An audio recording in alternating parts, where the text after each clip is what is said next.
एके दिवशी एका मोठ्या नदीकाठी एक माकड राहत होता.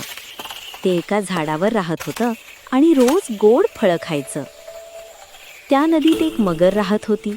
ती रोज माकडाकडे यायची आणि दोघं मित्र बनले.